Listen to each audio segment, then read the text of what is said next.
Underdog Daily with the Badge Bros hanging out, Black and Yellow Dog app, platform of the people here, and we are servicing the multi-sport athletes on a Tuesday, as we're prone to do around here. NHL season puck drops on October 7th, so we got about 2 weeks time here to get in these Best Puck Classic streets, and no better person to have recurring guest back on the show here, our guy, Fake Moods, Matt Moody. What's up, baby? How you doing? What's going on, man? Dude, it is hockey season.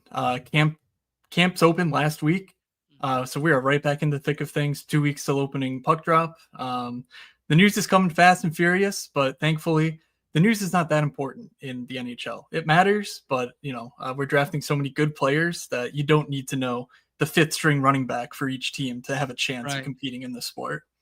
Yeah, no, good shouts there. Yeah, actually, I saw a little bit of stuff. I saw Canucks had a preseason game there the other day, non-televised one, but I did see the Landeskog fight. That was nails. That was nails. A preseason fight. And like the backstory there is incredible. I mean, Gabe Landeskog has missed, I think 2 full seasons. He came back last year for the playoffs with just a terrible knee injury. He thought his career was over. And yeah, this dude's coming out in the preseason, sticking up for the star player on his, Cale Makar got hit maybe not dirty, but he's just out here defending his boys. I mean, that's the captain. That's just hockey though. I mean, it's the preseason, but these guys care. It's insane. You can't turn them off. I don't know why, it seems like, hey buddy, don't do that. Like, we want you to be healthy, but I mean, that's what makes these guys special. Oh man, you're preaching to the choir with a guy like me though. Like I'm battling through this cold, as you guys can hear. I'm all nasally and stuffy, and I still touched ice at 10:30 last night after Monday Night Football, and I'm planning to touch ice again tonight. So you got me jacked up, man. I'm ready for puck drop. I'm ready for this season to start. We gotta find. They had a camera crew following around Gabe Landeskog in his return, and I believe they are en route to your location to follow you around for the next week here. Because same thing. Same thing, baby. Same thing. Okay, Moods, we got to start high level for the people here.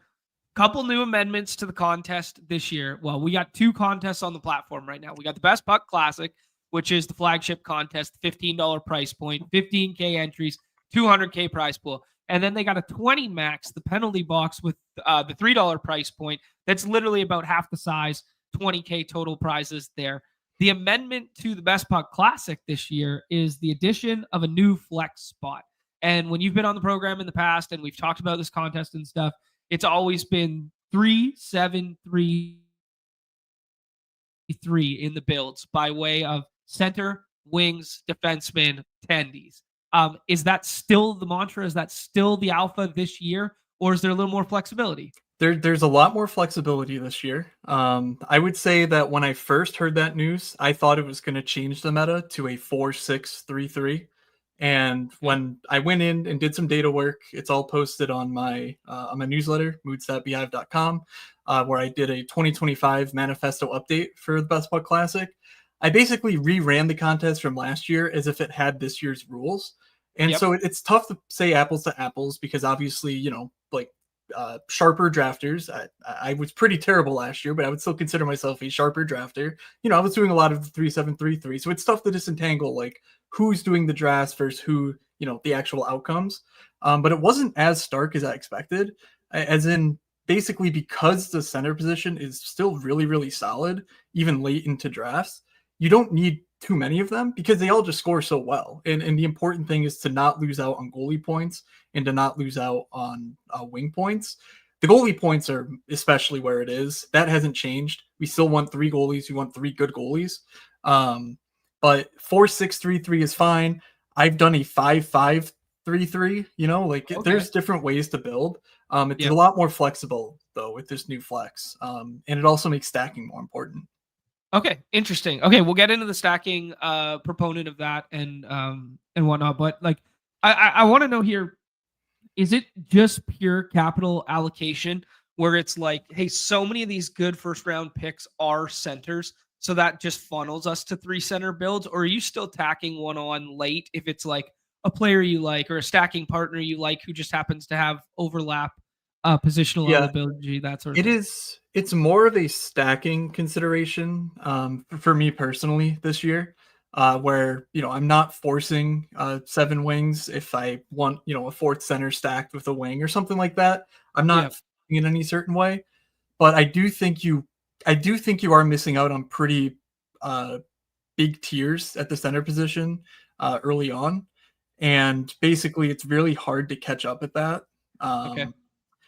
And so you can make that up with volume, but I think it's more stark at the wing position, which is kind of like where it's a little bit tricky to say like, oh, this is how you should do it. But it really matters just where you are in your room. As long as you're not going too far beyond ADP at every single pick, you should be reasonably competitive. And then just stay within like the reasonable guardrails. Again, the extra flex makes it a lot more lenient. Okay. So you're not going to get as punished this year, I believe, as you would in past years if you do miss out on, the center tiers that I'm talking about. I think those are less meaningful now than before. Okay. Cool. Yeah. Really interested. Good alpha there. I imagine the back end of the board, like the right hand side of the board, lends it to two more double winger starts. Is that true? Specifically this year, there's Jack Eichel and Jack Hughes that hang out in that range. So True. it's Yeah. pretty, and even Leon Draisaitl, like he's normally gone by the sixth, seventh pick. But because of that, you tend to have about a 50-50 split as far as getting a center or a wing with those last, handful of first round picks. And then, of course, with Connor Hellebuck winning the Vezina and the MVP last year as a goalie, which is very rare, his Yeah. ADP has slid up to the front half of the second round, meaning you're not getting as many wing starts. I would say Okay. that's the majority of mine are wing starts from that area. But like I still really like Jack Eichel. I'm a little bit lesser on Hughes, but when Quinn Hughes shows up in the town, that could change. Don't tempt me with that, man. I mean, if I'm Quinn Hughes, I'm doing it. I'm doing it. I mean, the I opportunity to mean, play with your brothers. I mean, I'm not staying here. Vancouver's a beautiful place to live. It's a fun hockey city, but the opportunity to play hockey with your brothers at the NHL level. If I'm Quinn Hughes, I'm dipping down. I'm yeah. dipping down for sure. What's confusing about that is the Luke Hughes, the younger brother who also Yep. plays defense, remains unsigned by the Devils, and it's like, are they trying to play hardball with him? Like that doesn't seem like if your goal is to get Quinn Hughes, why would you want to make Luke Hughes upset? Like I don't get it, but yeah.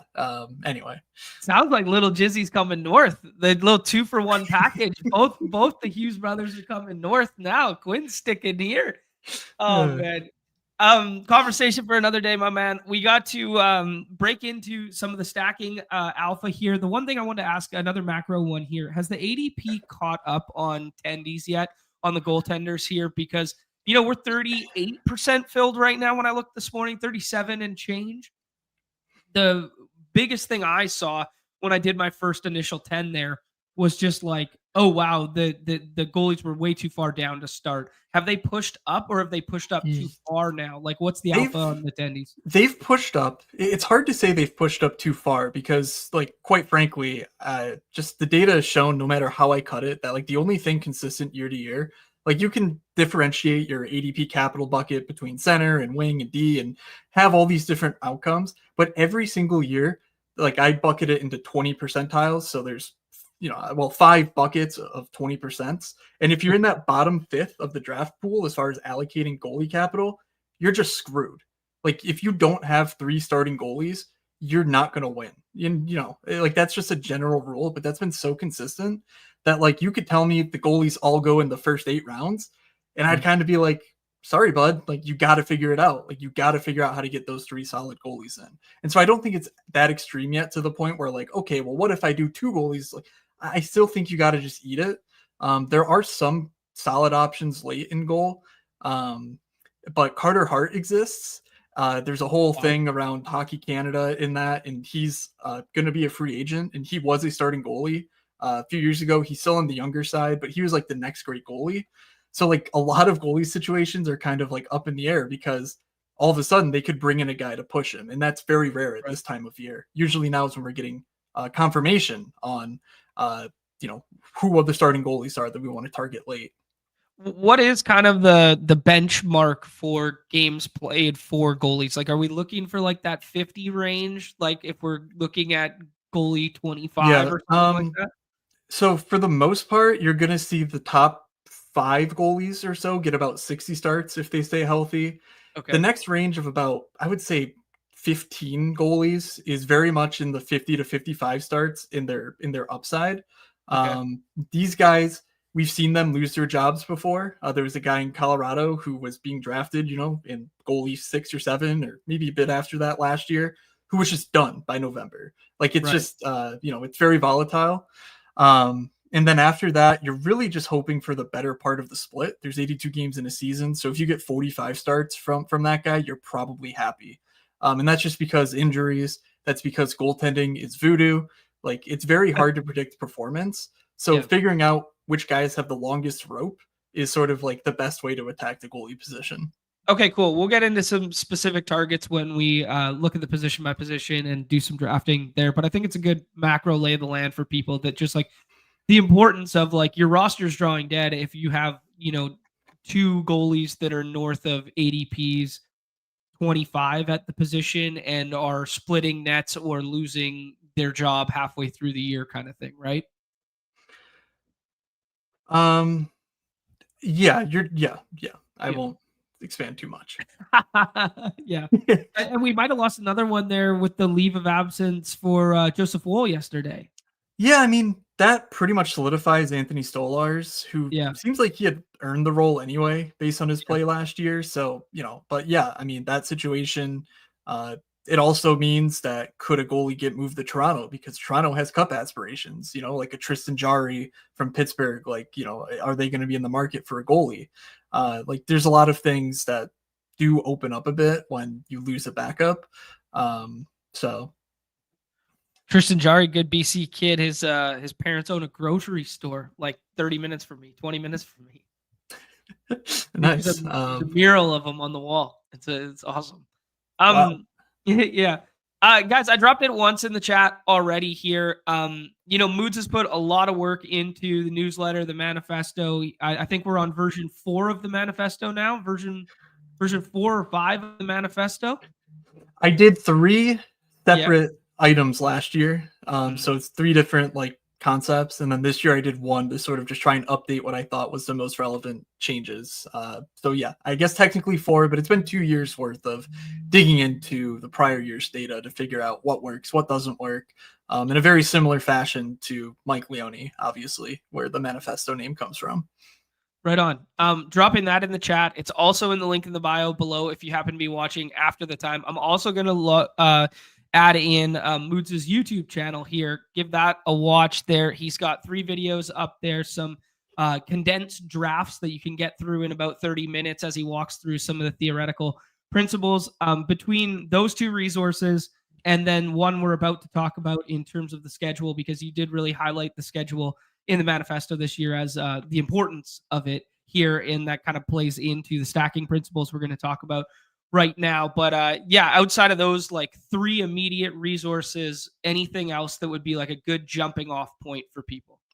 My buddy DJ Mitchell Oh, at NHL DJ. We stream about once a week. Also, if you just want more drafts, he's on his honeymoon right now.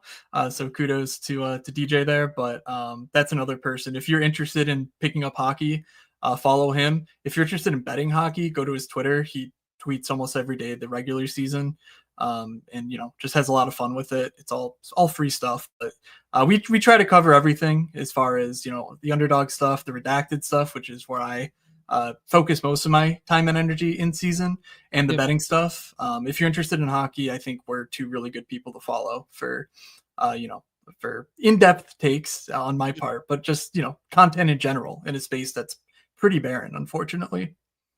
We're getting there. We're getting there. Don't worry. People Hey, forget you that I'm the big Zamboni champion. I'm gonna make our push here. People forget. you got to lead the way, man. You got to lead the way because I've been trying for years, and no matter what, no matter how many screenshots I post, like it doesn't matter, man. DJ posts bets and he just grows like crazy, but I can't get the fantasy game to grow. So, Let's pull up a little bit of that data right now. I think the stacking stuff is very interesting because coming from the daily streets and the way in which we've talked about puck on the program so many times, it's hey, how are we going to get that PP1 line stacked together? How are we going to get correlation between the points scoring? And you in the manifesto and some of the data you've looked in takes like a big step back from like, hey, it's not as granular as this guy passes to this guy to score. It's a more macro thing than that. So walk me through as Yeah. I pull up some of the stuff here. Just some of your findings with the stacking stuff and how it's led you to be building in draft rooms. Yeah, sure. I feel like I could be a college professor doing a full class on this kind of thing because I spent so much time on it last summer trying to figure out like what stacking actually was. Yeah. Because in principle, it makes perfect sense. You come from the daily streets or whatever. It's, Connor McDavid plays with Zach Hyman and Evan Bouchard all the time. And when they do well together.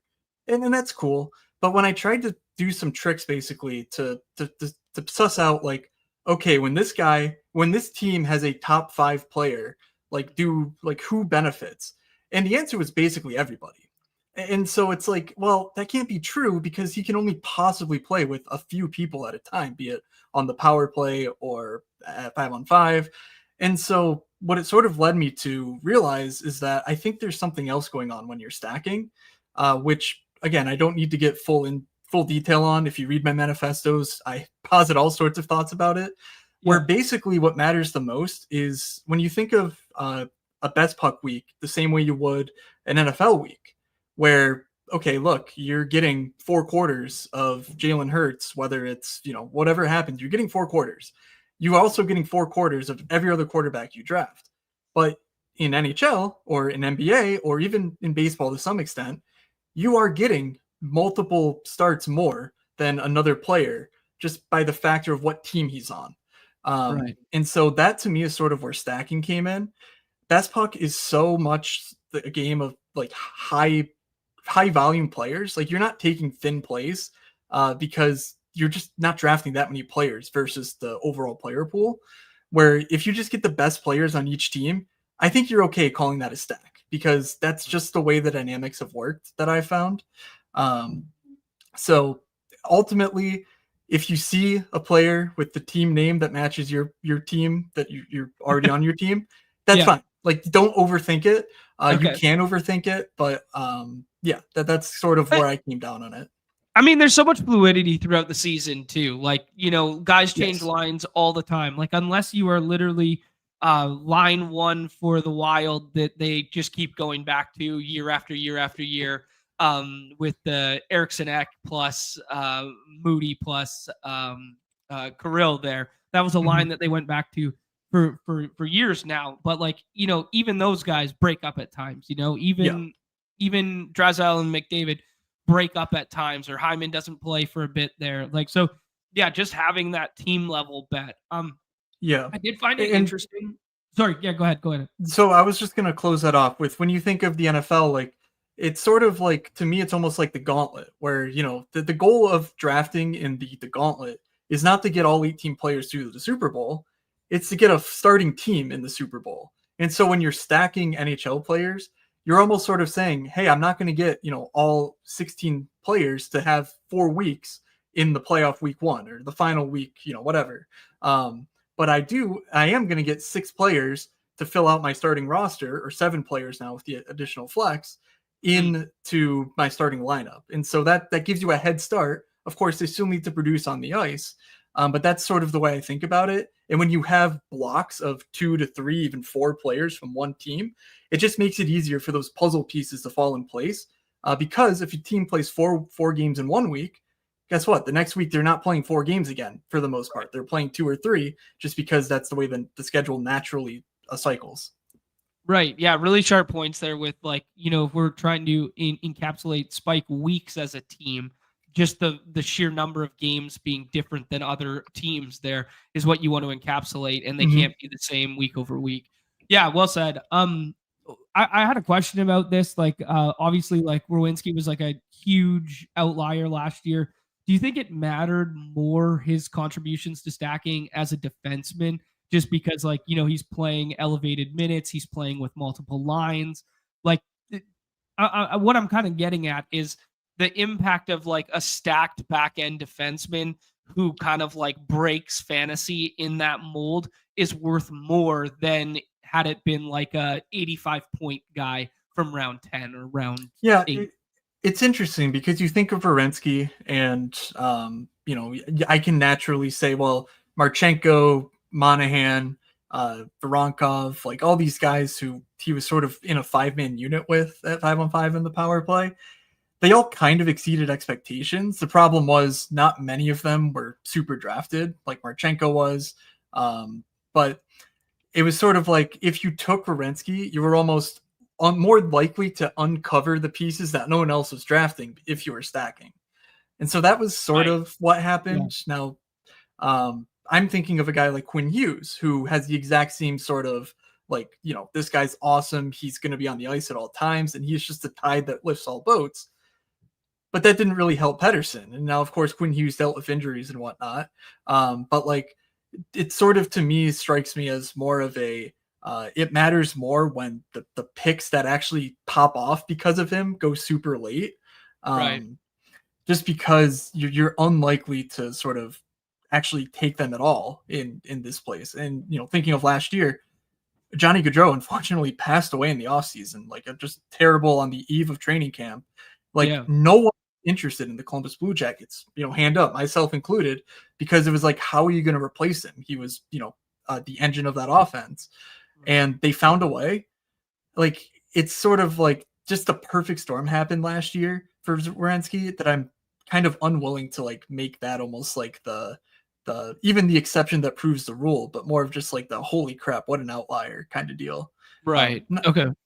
What is sticky from that, though, is that it's much easier for a mid to late round defenseman to outpace the early round defenseman than it is for the forward or the wing position. And that's just because of how few jobs there are as a power play one defenseman. Like there's going to be 100 forwards that play power play one. There's only 30 guys and even 25-20 who play it regularly that are power play one defensemen. So there's sort of like just the raw numbers of it, I think, are what makes defense unique. Okay, cool. Yeah, no, really insightful. I love that. I guess that's kind of what we were trying to encapsulate with the Brent Clark picks of past there, where it was like, buddy, we're back. The past. We're doing it again. We're doing it again. I love it. Oh man. One more, just kind of like macro here. We kind of pinpointed teams that like exceeded expectations greatly. Like as you can see in the stacking stuff, like Calgary kind of pops in this. The Blue Jackets pop in this. Washington, who everyone thought it was just going to be like OV swan song, and hopefully he scores 20 for the next 3 years, and we keep this team. No, all of a sudden they become an Eastern Conference President Trophy winning team, right? So is there merit in saying that, like, hey, there's just so much parity in puck that we want to try and encapsulate a team level bet with a team that we think can just push forth, like that nobody else is taking? Or is it not that simple? That's pattern matching.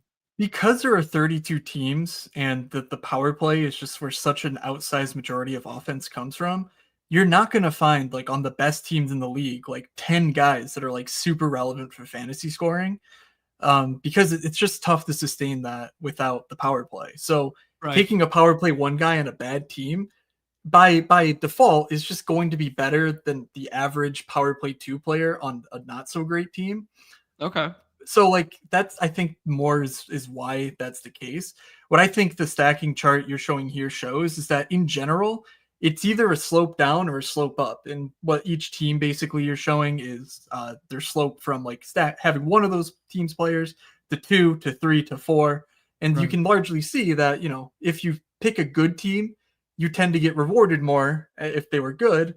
The line goes up basically. And if they were bad last year, the line goes down. It's kind of one of those cool, like the story of last year, like you just mentioned, Washington, they were a story of last year. They were the 1 seed in the East, and no one really had much time for them. So, and that's just one way to sort of look at it. But ultimately what stacking does is it helps you double down. Like, okay, if this player does well, odds are the power play is succeeding. Odds are the team's better than expected. So stacking just sort of allows you to double down on that take. And in a contest that's top heavy, that's of course what you want. Right. Yeah. No, well said, man. Lots to digest there. We'll move into some of the schedule based stuff to potentially have some stacking targets for us going forward here, but got to hit on a couple things in the chat. Noah's spitting some knowledge in here. Schmo's coming through with the yeah, this guy really is the Leone of NHL basketball. Like this is what we want to introduce, man. We want to introduce like the what Noah's saying in the chat right now is like he loves baseball, but like the baseball community would love puck. They could love puck because the overlap in the stacking and the pattern matching and the game dynamics is so good. So I mean, we just need more of an audience to endear this, and appreciate Noah dropping off 5 Badge Bros memberships at the door here to help get some more people in the door as puck fans here, because I'll continue to pound the table for it's just such an amazing spectator sport, such an amazing watch, just like passive watch, even like just once you commit to watching it, you won't turn away. So yeah. All All right. right. The final stacking note I'll say is that last year, without the flex, we're saying with 1 flex last year, 2 flex this year, mini stacks for what I came on. That's 2 players from a team that I came on saying, oh, stack 2 people. That's good. You don't need to do more just because of the scoring. Okay. With the extra flex, I would say your default should be a 3-man stack. 2-man stacks are fine. 4-man stacks are probably okay. I talk about this a lot more in the write-up, but basically, if you're thinking of stacking as a rule, now I'm considering 3 players from a team to be like the stack that I'm targeting in a draft. You don't need to go Okay. Cool. overboard and draft, 4 3-man stacks, but just sort Sure. of make sure that you make your team sort of pinned up by 1 or 2 or even 3 3-man or more stacks, just to sort of take advantage of the dynamics at play. So is there a benchmark rule of thumb, like 3 or 4, no more than 5 kind of thing, 8 total stacked players on a Yeah, roster? Like for us in yeah. baseball, it was kind of like 8 was the threshold for us, and how you got to that 8, it could be 5 and 3, it could be 4 and 4, 3, 3 and 2. What is it for puck? You know, that's the sort of thing that, like, if I had infinite time and energy, I might try to figure out. Hmm. But ultimately, because I still think player takes are the number one thing that's going to define your success in this format, which of course, it's tougher to figure out who's going to do well this year than it is to say, okay, are they on the same team? I didn't spend a lot of time investigating that question this year, Okay. um, Yeah. because I think that you can build up to a good team by making sure the underlying pieces are acceptable. And to me, those underlying pieces are the individual stacks. So at every pick, you got to balance the several things that are on your mind. Like, you shouldn't just go into a draft saying, I'm going to stack 9 players. You got to go into a draft saying, I want to make sure I get my proper capital by position. I want to make sure I get some stacking. I want to make sure I'm not dipping past ADP to scroll the fuck down every single pick, because at the end of the day, like, it still is very evident that doing so, it's just going to make you in a much worse off position come the playoffs when everything resets and all the good players are back in your pods. Um, Right. and so there's sort of like a balance there where, like, I can't say for certain, oh, you got to do this thing, but you just got to make sure you have it in mind the same way you would for, in football or another sport where there's several things happening at the same time that will define your success if you're an intelligent drafter. Cool. No, man, I love that. Yeah, well said, well articulated. Couldn't agree more. I mean, your research speaks for itself. It's awesome. Let's move into some of those player takes, some of those team level takes, and whatnot that the people really want, because there's definitely targets within this contest that we all fall in love with or out of love with as we go. Let's start first at the schedule level, because I think it plays better in terms of uh, piggybacking on stacking there. So I have this was shared in the Discord. I am not sick enough to make this. This was shared by Count MC in Yep. our Discord. I'm not sure he's the original creator. Is he the original creator of this one? I think he added to this. Okay, cool. He added some of the data about home away and the different stats from last year. But yeah, Perfect. Tart Blueberry also was a he also posted this in the Discord that I think I shared, where he did the playoffs in general, week 1, week 2, week 3, week 4, so on. All right, cool. Yeah. So this is posted in the puck thread in our Discord, guys, if you want to go take a look at it.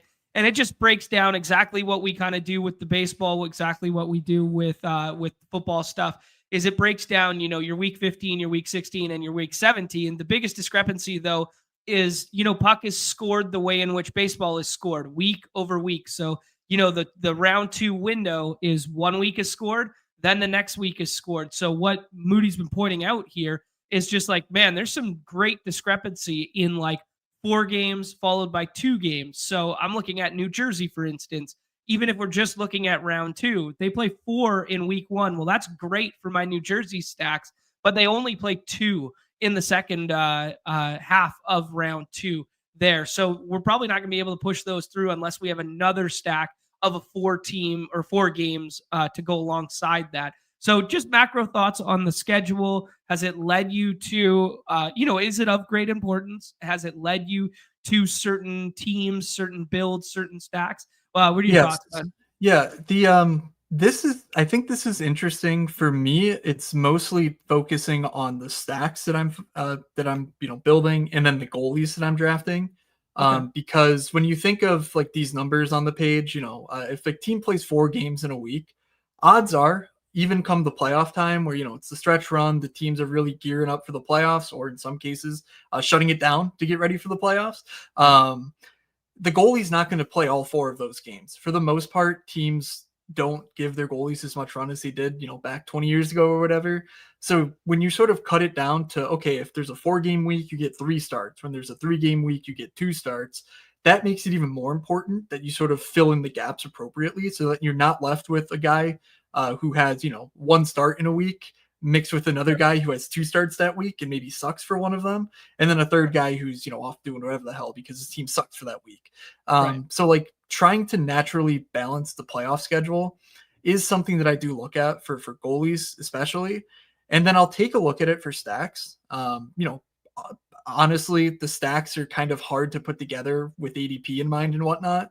So I'm not gonna shut out a stack because it doesn't have a good playoff schedule. Because odds are I'm drafting other players on my team too that can fill in as necessary. But goalies, I think it's extra important, and I do look at it every time I make a goalie pick. And then the stacks, I'll think about it a little bit. Okay. Cool. Yeah, no, I think that's a really sharp point about like the goalies that like, hey, even if they're playing four games in a week, like some of these teams pushing toward the playoff, they might only play 2, or some of the guys might only play 3. Like just to put context to that, if you're like really green with like NHL based stuff, we've been talking, a lot of jargon and a lot of that stuff. Connor Hellebuck last year, Vezina and MVP, right? Like he played 63 games as a goalie, right? Yeah. Like like he won the highest, most prestigious awards that attendee could ever do, and he only played 63 of the games, right? 19 of the games were played by a backup goaltender, right? So yeah, just want to put that out there for people. Yeah. Pittsburgh's interesting because they're like going to be the worst team in the league, probably. That they're certainly in the bottom 5, and they have that 5-game week in the first week of the playoffs. It harkens back to 2 years ago. I made a run to 3rd in the final of Basketball Classic because the Rangers had a 3-game or a 5-game week in that first week of the finals. And I had like Lafreniere, who was pretty much bad all year. He was bad last year. He's probably going to be bad again this year. But he had those 5 games and had like a hat trick in one of them. So like I went into week 2 with like this Ranger stack that I just randomly had make the final be awesome because they had 5 games in that week. So not saying you should go out and draft Pittsburgh because of it, but it does sort of make me think like, oh, their playoff schedule is actually really good, so that if their guys do survive the trade deadline, they could, set you up if you make the playoffs to make a deep run come the finals. Awesome. Yeah. No, good points there. Any worry that they're gonna, be big time sellers at the deadline, and Crosby isn't even around anymore or anything like that? If Crosby's around, none of this matters. That's honestly the way. Like I personally don't see him moving on from Pittsburgh, so I'm not drafting like afraid of these trades. But like it is a very real possibility, like that they just fold, and all these different guys we're drafting end up in different homes where they're playing 3rd line roles, or just not like power play 1 line 1 roles with Sidney Crosby like they have right now. Love it. Don't you dare say that. Is that moving on? Yeah. I don't know, man. I love the idea of him finishing his career there, but I'd love to see him play with McKinnon for a cup run, or play with like a young Montreal team that like now brings in Crosby as like the guy to push them over the hump kind of thing. That'd be so cool. But yeah, I am a purist in terms of I would love to see him just go wire to wire in his career with the Pens. All right, let's move in to the positions and then hop in a draft here. Let's just go sorry, give me 1 second. There we go. Let's talk about the top of the front end of the draft board here. Is there anyone who pops out that's like, nah, that's wrong, or that's a fade, or has ADP kind of stabilized itself in the first round to just make a lot of sense right now? Because these are truly, the elite cream of the crop guys who could, win in Art Ross. The first round is pretty sensible. I will say, just personally, the way that Brady Tkachuk scores fantasy points, I don't love. He's a monster when it comes to shots and hits, and that's where he gets the majority of his scoring. He's a top line, top power play player. Like, he's really good, but he's not a demigod. Like, even the guys after Mikko Rantanen and Jack Hughes, Jack Eichel, like the way they score points is just different. And not to say that's bad for Brady, but I just don't love it because he's like the quintessential high floor player that, to my opinion, doesn't have the ceiling that I'm looking for. Now he can have spike weeks, of course, because he can score goals, but he's just not the sort of dynamic player the way that the other guys in the first round are. Everyone else is pretty fair. McDavid going after McKinnon, I've had a long-standing feud with Nate McKinnon. I also think he's not a great goal scorer, and McDavid, Matthews are. But volume is king in this format. So I have been taking McKinnon some 101s. I also take some McDavid 101. But yeah, otherwise it all makes sense. Fade the noise about Kaprizov, like whatever. He's not getting traded. You can draft him comfortably out of Minnesota. Yeah, so Kaprizov turned down that big ass deal that would have made him the highest paid player in puck to stay in Minnesota, but that doesn't mean the door's completely slammed shut, that it doesn't get worked out or whatever, that he's not going to be playing for a contract this year, right, and get offered by somebody else. Yeah, that's right. It's really hard. Like the NHL, just there's so little player movement that like it's not the NBA where guys are getting traded like all the time and they're superstars. Like it's just so rare for hockey. And maybe it's changing, but I'm not going to buy it until it does change.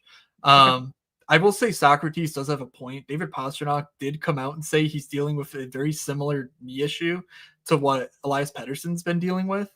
He has like knee tendonitis. It didn't stop him last year from being awesome. So I wouldn't quite say he should be going after Kaprizov. If you want to say it pushes Draisaitl ahead of him, I get that. Draisaitl, I think should have been the MVP last year. He was incredible during a McDavid relative down year. So if McDavid has an up year, Draisaitl could be even better. So like that's a valid point, but that's just a small quibble. I think David Pastrnak is still awesome, and a knee is a little bit different than like a wrist or a shoulder from a shooter's perspective, in my opinion. So, okay, cool. Yeah, well said. But yeah. Anything to said about the, we talked about the Hellebuyck thing. We talked about, the defenseman, like rising tide lifts all ships kind of thing. But anything to be said in particular about like passing on the winger or center, high end tier to build like a portfolio set that is around, the defenseman and or goalies at the front end of boards? Yeah, I generally am taking centers and wings in the first two rounds. It's very like I like the 2v2s that I can create of getting, a second round wing and a sixth round goalie more than the vice versa of a second round goalie and a sixth round wing. So that's how I'm preferring to, basically use my capital.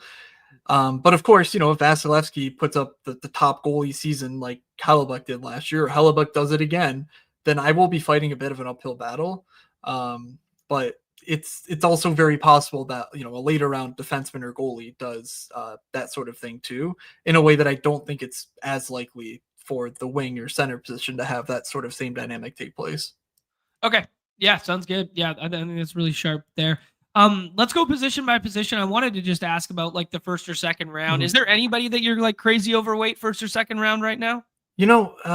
I think the highest owned guy I have here is Mikko Rantanen. Okay. People are kind of soft on him, and I did write a bit about it in my. There's a little Garfield article on my newsletter where I sort of the premise was like, what if we only looked at their season after a certain date? And obviously, for Mikko Rantanen, it was he got traded from Colorado to Carolina and then traded back to Dallas. And what everyone remembers about his Dallas days was how he single-handedly defeated the Colorado Avalanche in the playoffs with the heroic Game 7. And when you look at it, it wasn't that impressive of a fantasy run for him. But I do think there are several reasons for that. And so I'm sort of buying him before we see it because I still think he's maybe the best goal scorer in the NHL Nice. outside of Austin Matthews.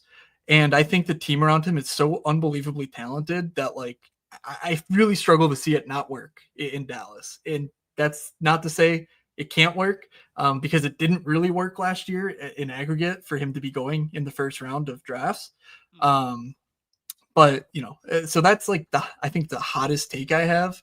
Otherwise, I'm pretty much just drafting guys, and I have, 10, 15% at most of these guys.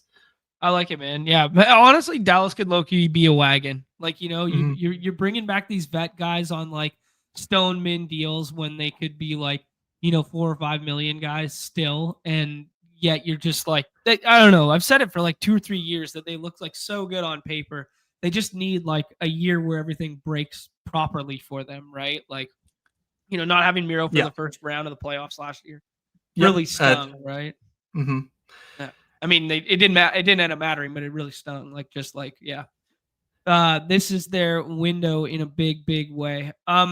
Okay, let's talk about like just like some isolated position targets for you. The center position, it's very top heavy with those elite ones. So maybe we'll scroll a little bit here and just talk about some guys that you like. Kind of anywhere. Yeah. Maybe like 3 or 4 names. Yeah, a couple names that are high up on my personal exposures list. Tage Thompson at ADP 33. Anyone who listens to DJ and I knows that, we grew up Buffalo Sabres fans. DJ literally went to Italy to throw some Buffalo Sabres coin in the Trevi Fountain in hopes to save them. But Tage Thompson is a rates monster. He's huge. He shoots missiles. And I think that with Dahlin and Josh Norris on the power play this year, Tage is going to just score unbelievable amount of goals. And that's really hard to replace. When you look at guys around him, Braden Point, Sidney Crosby, JT Miller, like Tage's ceiling, I just think so much clears those guys. And I think Tage's ceiling is honestly higher than Macklin Celebrini, just as far as pure fantasy output. Yeah. Celebrini's awesome, but he doesn't have Rasmus Dahlin feeding him pucks on the power play. Right. So like that's to me one of the bigger stands I have. Further down the list, a bit dustier of a pick, Mika Zibanejad. Your boy GT Miller got traded to the Rangers, late last season. And basically it was day and night for Zibanejad's season before that and after that trade, because Zibanejad was struggling under the pressure of being the second line center, not playing with Artemi Panarin. His power play was suffering. It was just real tough look for him. And when Miller showed up, he immediately started doing the things that we know and love from Zibanejad. He goes super late in drafts, but he also has that sort of like high-end ceiling because of his finishing ability and because of the team around him talent-wise. And the role is very much cushioned now with JT Miller as a center and sort of being locks on the power play as well. Very nice. Yeah, good stuff there. Yeah, he's always been one of those guys that always projects decently from a rate standpoint with PP1, like in the daily stuff, and then goes underdrafted when he's slumping. Like that's just kind of like his MO in the daily streets for so long now. And then let's say a couple late risers that I'm gonna be trying to pile in now that we've got some camp news. Marco Rossi on Minnesota. Okay. So Minnesota's story, if you just type Minnesota real quick, that would probably be better for the story. Matt Zuccarello was sort of like the Kaprizov ride or die guy for, honestly, since Kaprizov's been in town. He's going to miss the start of the season due to injury. Marco Rossi was on the trade block all off season. They wound up signing a bridge deal for 3 years with him, $5 million. It's a decent amount of money to pay for a guy. Right out of the gate, he's on a line with Kaprizov, and he's on a power play now because that Zuccarello spot's open. Right. So Rossi, if he produces early, could stick all year long on the top power play, you're getting him in almost the last round of any draft. Anytime you take Boldy or Kaprizov, I'm making it a priority to get Rossi. And then Zeev Buium at defense is sort of a similar story where they just don't have a power play quarterback, and he could be the guy. Young up and comer, awesome college profile who could be that guy. So that's one. And then maybe a bit earlier on in the drafts, but someone mentioned it. I mentioned Tage. If you miss Tage, Josh Norris is basically going to be glued to Tage. The question with Norris isn't talent, it's health. So if you want a Buffalo piece, if you take Darlene and miss Tage, Norris is a guy who has an immense ceiling, and it's just if he can stay healthy. Yeah. Not saying it's a CMC situation because, there's only one CMC, but it's very much so like, every time this guy's been on the ice, he's been a goal scorer, and it's just a matter of if he can stay healthy finally. Well, he led the A in points one year. Like he led the A in points, and then they kind of signed him unseen and unproven at the NHL level. They were just like, oh yeah, here's the 7 or 8 year deal. He was the prize in the return for Erik Karlsson. So they kind of had to say, hey guys, look, we got a good one here. And I believe, I still believe that they got a good one in that deal, and Erik Karlsson did not work out in San Jose, but the history of me and Josh Norris goes way back. He was like best buddies with like Stutzel and Tkachuk, right? Brady Brady was like crying talking about him getting traded. So yeah, because he got traded at the tail end of last year and played a couple games with Buffalo, right? Yep, and then he got hurt. Right. Okay. But this time it was an oblique injury and not a shoulder. So his shoulder's been a problem, which is not good for a shooter. Like puck's so crazy where it's like this guy's probably played. I mean, I'm not looking at it right now, but he's probably played like 200 games. He's probably played 7 or 8 years in the league, and he's probably 27. Like like he's probably still young. Like, yeah, wild. Anybody else you want to throw out? A guy that I was doing earlier, it just announced that he's going to be on his retirement tour. I was taking Anze Kopitar in the last round. With some LA stacks for that last, center spot there. I don't know. He just continues to produce year over year, and I thought he'd be PP1 and Swan Song year. Yeah, I don't know. That's the sort of guy where, like, I sit there and honest, like, he's nowhere near the player he was, 10 years ago, obviously. But like this is the sort of thing that makes hockey unique in that like you're drafting guys who are going to be line one, power play one in every draft at every spot of the draft. Like it is so hard to not do that if you want to. That like, yeah, Kopitar could be great if that power play keeps up their insane run that they closed the out last year with. If Adrian Kempe has a stud season, Kempe goes in like the 40s or 50s. His center goes undrafted some of the time. The problem with Kopitar is that he doesn't really shoot and he doesn't really block or hit. So if he doesn't have like a 60, 70 point season, or more specifically, if he doesn't have those weeks where he's getting, 3 goals and 4 assists, he's not going to be all that useful for you. But he's set up in a position to do that. So he's a perfectly cromulent ad, if you will, 20 roster, but he's not the sort of guys that I'm chasing just because like I know what his range of outcomes is, and I'm looking to sort of widen that a bit. Right. We just need number 11 to chisel a couple apples on the score sheet in that final week. That's all we need, right? A couple off the shin pads ones. Mm-hmm. Good stuff there, dude. Actually, you know what was one name that just came up? A little bit of a boys' weekend here when we were looking at Minnesota there. Vladimir Tarasenko, a once upon a time ESPN or not ESPN, EA Sports NHL cover boy. I totally had blanked on that one. Totally forgot that one. Erased it from my memory. Yeah, I mean Tarasenko, I think he had like a hat trick in their opening scrimmage or something in camp. So everyone was talking about him again. Man, like I think that's too thin. It doesn't even seem like he's gonna start the year with Joel Eriksson Ek on the second line. Okay, he could. That's the sort of thing that I'm like trying to keep track of every day. But at this point, we're not really into like NHL game ready lines. It's mostly like, let's see what these guys have to offer. So like, Liam Ogren is the guy in Minnesota who is theoretically blocking him, which, that's been the case for a couple of years now. And I've been like, this is a year for Liam Ogren, and it never happens. So like Tarasenko is just he's a bit washed. I don't know. Yeah. There's absolutely no way. Um, this is funny, man. Everybody's coming back to this Zabinajad shout that you had here. Also, Sullivan went to Sweden to visit him in the summer. Bullish Yeah. signs around here.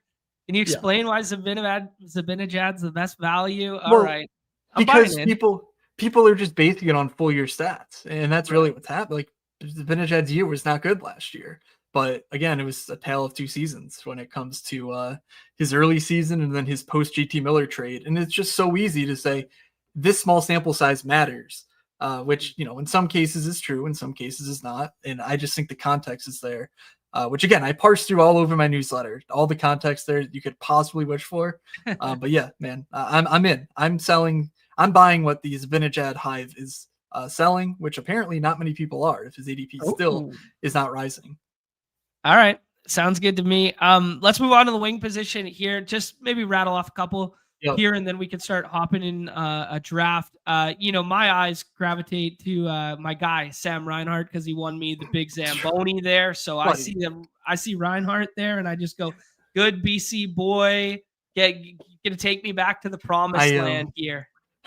Dude, my cat is named Samson. Like I love Sam Reinhart. There we go. He was a Buffalo Sabre. I told the story a couple years ago, and I clipped it and posted it somewhat recently about the whole 5 guys, 1 Prius going to that draft. I'll dig it up and repost it on my Twitter. Yeah. But like we went to see Reinhardt get drafted, DJ and I and some high school buddies. And yeah, so man, you're speaking my language with Sam Reinhart. The only problem with Florida is that they showed last year they do not care about winning their division. So if you think that they're going to make the playoffs, which, it's reasonable to think that the 2-time defending cup winner is going to make the playoffs, but not a guarantee. They could shut it down in the money weeks where it actually matters. So that's the only concern. It's like, oh, well, if you stack Florida, are 2 of them going to be sitting out in, round 1 or, the final round, week 1? That's the question you got to overcome. So I think with Florida, you stack them or you don't take them at all. But yeah, I love Samson. Otherwise, at the wing position, I talked about Miko. It's mostly just the young guys where I'm just a total slappy for these young up and comers. When you scroll down a bit, Matt Boldy, obviously, he's kind of already arrived. But sort of the next guy in that mold, I think, is Dylan Guenther. He's just on an absolute rocket ship. His team around him is just continually improving. So Dylan Guenther's, I believe, my highest owned defenseman, not in the total punt range. And right after Guenther comes Michkov, he's who a good I think guy, right? Yeah, he is. Okay. He's one of the best in the entire league, shooting wise. And then you mix in the growth in time on ice and role, and the growth of the team around him with Logan Cooley coming into his own, and everyone else still kind of being in their prime. Like I just think Gunther's only going to get better. The Michkov is in a bit different of a situation because he's the one pulling all the boats in Philadelphia. But I think he very well could be Nikita Kucherov at his peak. I think he's on that sort of track. And so getting him, in his age 20 year when he had an unbelievable close to the season in another Olympic year where, very minor note, but Russians cannot play in the Olympics. So he's going to be rested and ready to go come the home stretch when we need him. Did you see him get chased down on the breakaway the other night? I did not. He's not the fastest guy, but that dude can stick handle you out of a phone booth. Who was the 101 this year?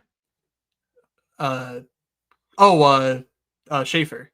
Yeah, he preseason scrimmage skate and chased him down. Dude, Schaefer's a pterodactyl on the ice. Like he's clip. not a guy I'm interested in fantasy right now just because there's several contextual questions I have about him, but he is immensely talented. So getting hawked by him is not a sell signal in my opinion. No, I didn't mean it that way. I found it. I was like, holy shit, that's a hell of a play. Well, Kachuk's kind of buried here relative to where we take him in other formats, most particularly the playoff one. Is this just like a health bomb bet down here? He is out until at least December. I've seen he's probably not coming back till January. Okay. That's just why you're getting basically a 0. Similar note, Zach Hyman is going to miss the first month of the year. It's slightly less impactful for that reason. It's only a month. But with Zach Hyman, it's a wrist injury. So if he comes back, is he going to be hampered shooting wise?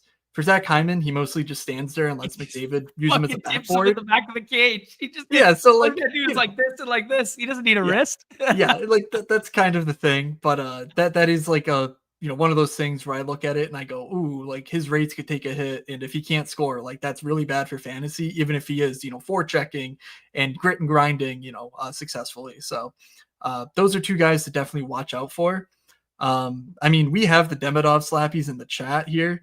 Oh yeah. Demidov's not even on their top power play. It's Zach Bolduc right now on their top power play in camp.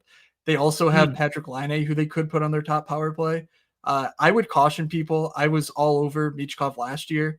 Demidov is not as good as Michkov. This is his first year overseas. The team's not going to be built around him. So I'm 100% fading Demidov. I needed to hear this because I saw one shift last year when he entered the league, and I was like, I'm fucking in. I'm Yeah. sold on this guy. Where he scores two on the first night he played or it was a goal and an assist the first night he played, and they were both nasty. And I was like, I'm selling the farm. I'm going all in on this kid. So yeah, if he gets to power play 1, he'll have to earn it. Uh-huh. And with Nick Suzuki and Cole Caulfield sort of manning the puck, I don't know. I think he's going to be power play 2 if Noah Dobson, as they try and round out their depth rather than throwing them all in the same power play unit. Okay. Cool. Any one of the scroll variety that we haven't mentioned yet at the wing position? Tom Wilson in the mid range, just a guy who did it last year. I think he'll do it again. Just he hits everyone. He's totally fun to watch. But he's motivated to make the Olympic team. He's going to be power play 1 with good centers in Washington. So that's a guy who I take in the mid rounds. And then super late, I'm mostly mixing and matching now. I have a heavy stand of Ryan Donato, but he's no longer on the top power play in Chicago. Well, I had him there and he's not there. Not to say he's no longer there. So I'm going to be softening that stance a little bit. Yep. And then sort of in the middle to late is Cutter Gauthier, wing 50. I wrote about him. Just dude is an absolute fantasy monster in waiting.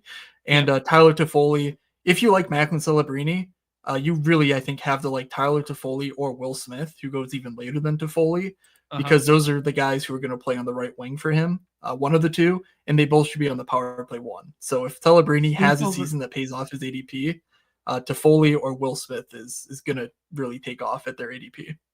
Love it. That the sleepover narrative in play with those 3 from last year. Exactly. Yeah, love it.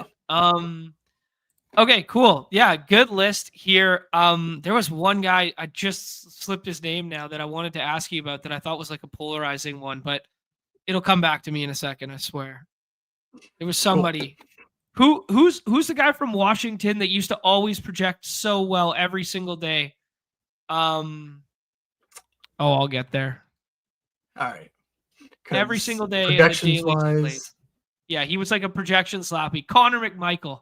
Connor McMichael was the guy that everybody loved in like the daily streets every single day.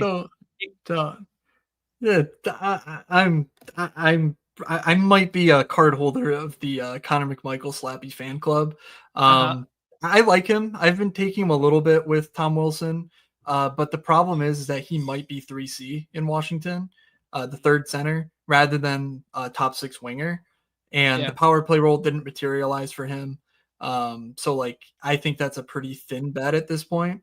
Ryan Leonard is the guy in Washington, or if you want to be a true slappy, Ryan Leonard could just be sort of Tom Wilson, sooner than later. The guy hits, the guy skates like the wind, the guy shoots, he scores. And he seems like he might be in the top 6. Yep. Yeah, like he had a couple good chances. He had like a semi breakaway in one of those games in overtime too. Yeah, both him and Protest look pretty nice, dude. Yeah, they're really good players. It's just a matter of how relevant for fantasy they are. They both just don't shoot enough to really get there every week. Okay, cool. Couple questions in the chat here about Adam Fantilli has been moving around. Do you have a take on that one? I'm gonna hop us into draft and we could talk about defensemen and tendies while we draft. Cool. Yeah, my take on Fantilli is that the role is just so hard to come by there. They Yeah. really don't seem to want to prioritize him on the power play one. They have Marchenko, they have Monahan, they have Orensky. They're using Kent Johnson. I hate to say it like this, but they're basically using him the way they use Johnny Gaudreau as like the puck handler. And Okay. I think Fantilli doesn't really make much sense as an interior guy. So when you're saying, Marchenko, Orensky, Kent Johnson, I don't know if there's a role for Fantilli there. They Hmm. seem comfortable using him line two, power play two, and upping his defensive minutes more so than, truly making him like the number one center. Okay. If Monahan stays healthy, that is. So I'm drafting like Monahan stays healthy all year, but he's a guy who gets injured regularly. He did miss a stint last year where Fantilli was awesome filling in as the number one center. But I think this ADP is a little bit aggressive in assuming that because Monahan goes 60 picks later, and I think it's just as good a bet based on his overall ice time and his role, which is very secure on the interior of that Columbus power play. Didn't Monahan once upon a time have like a 40-goal season in Calgary? Yeah, It's like something legit, right? him and Gaudreau were awesome together, and then Monahan I think got hurt or maybe it moved on at that point. Then it was Lindholm, Kachuk, Gaudreau. Johnny Gaudreau was an unbelievable hockey player. Oh yeah. One more, guys. One more here. Yeah, there was a year that Monahan 31, 34, like 82 points with Calgary as well. Yeah. Wow. Huh. Yeah, man, they are. We're trying to recreate that in Columbus. Right. The problem with them is I think the ADPs have all jumped the shark on Columbus. So like you sort of line them up and it's like, Buffalo and Columbus sort of feel like the same types of bets as far as ADP. And I just feel better about all the Buffalo pieces as far as, their star players and Darlene, Tage versus Werenski and Marchenko.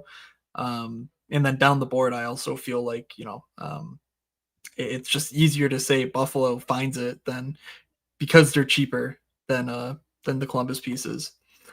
Right. Yeah. I mean, do you find that with stacking any like premium defenseman who goes early that like that rises the price point? Like I almost think about it like quarterback, like where it's like this is PP1 defenseman who plays 28 to 32 minutes a night and he's going to be tethered to any stacking partner good so it just kind of we got to just add a stack partner and it raises the cost of every stack.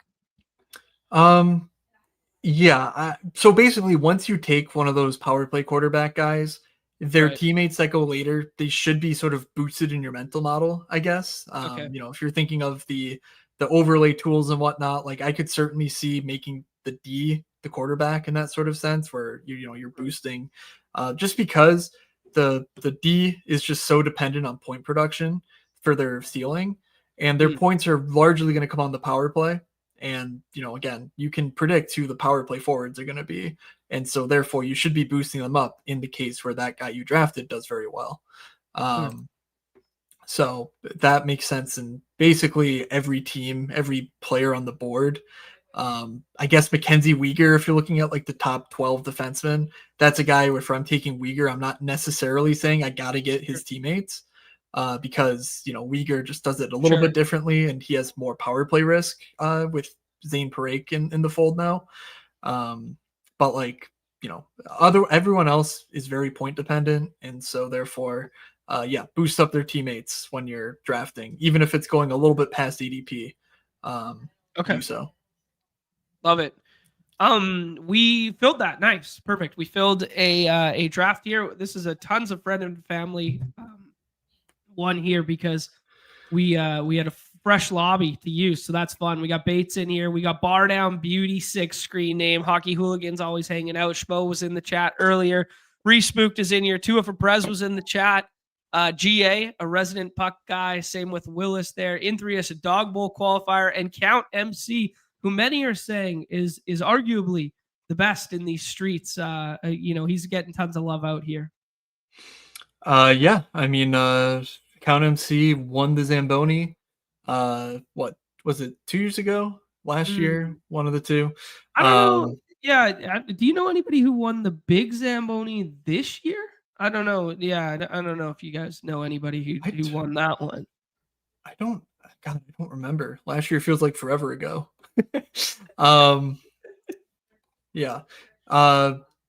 Where was I? Want to say I thought Count MC posted something as far as Yeah. EDP risers in camp, but we can circle back to that. Okay, cool. Yeah, that might be a good topic.